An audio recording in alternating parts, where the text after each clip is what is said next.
blacks on his team. You know what I'm saying? To then the development of a black coach at Kentucky. I mean, winning the chip and it being in Kentucky, right? Like that's insane. That's insane. But I think that's good. I don't know. I just feel like black people need to venture out more in general. And it's like, I don't know, it's just like habits that we just develop over time that we need to kind of break. Yeah, you're absolutely right, man. I like how you literally, I asked you what you're into and you literally looped all of it into. It's dope how that works, man, because it is all relative. It's all culture.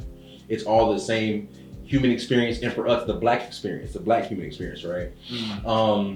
Let me ask you, because you have an experience that others can identify with. You went to UNC Charlotte, for instance, right? You're from Greensboro. You're a North Carolina kid. I'm sitting right here in your living room. No problem. Cool. You work for SCMG.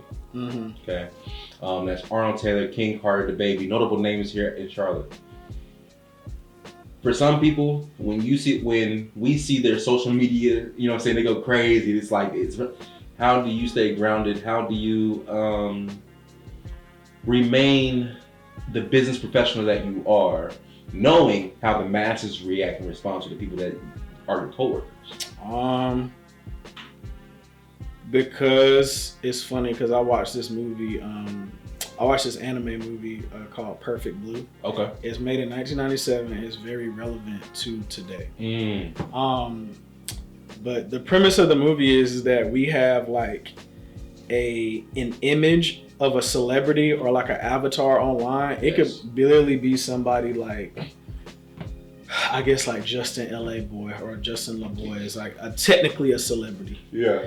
Because he got a big following online. He don't really like do through association. Association. But like he has an audience. Like it could be like 3,000, 2,000, 4,000 people. Like, but the premise of the movie is that people automatically perceive you through like, or hold you up to like a certain standard just by like what you do online or what you post online and things like that. But like Arnold tells me, he said like I talk to him like it's normal, and like he said like not a lot excites me, which I mean there's a lot of things that excite me, but like when I'm characters, I was like when I meet like certain people, then like once you like come off as like a fan, then like that's where they kind of put you at. But if you come off as something like you're treating them like a person, and then they're gonna be asking you like, you know, I literally had this situation happen in LA where I met somebody that I haven't met. He was pretty big, and then he was just like he was just asking me a question because I wasn't like fanboying out about it. Like you can respect someone. Yeah, you can respect somebody without being like too much. But I love that's a lot of things. Like people mix up like social media with like a lot of things. It's like that's why I don't like putting my personal life too much like that on social media. I just like putting like business stuff on there. But like, you know, if you want to ask me personal questions, like you can reach out to me like via DM. You can call me. I'll tell you like what's going on with my life. This is that and the third. But like other than that, I don't know. I just be wanting to control the perception of the public, or limit the access and control the perception and set like a boundary of like what like the internet and stuff has. I mean, I feel like that's it too. I mean, Arnold's cool, Carter's cool. Like, I mean, yes, like you're gonna get like starstruck, but you also gotta think of it from like somebody like Arnold and Carter. Like they be around people like Drake and Future and like Rihanna and the baby and like Beyonce, Jay-Z. So like if you're just gonna be starstruck every time, then it's just kind of like, I mean, of course, like like if I seen like Jay-Z or Beyonce, all them people, I'll be starstruck. But like I can't like overdo it or think like be like, oh, this is my opportunity to do something. Like it may not be like it may like they may gonna see you. They'll probably see you again. And then they'll just be like, they're gonna remember you from that first time of you just being like chill and not being too pushy. Because you also gotta think like these people have like ideas shoved down their throat like every other day. I like that because you're speaking to moving in the confidence of knowing your value in that space, right?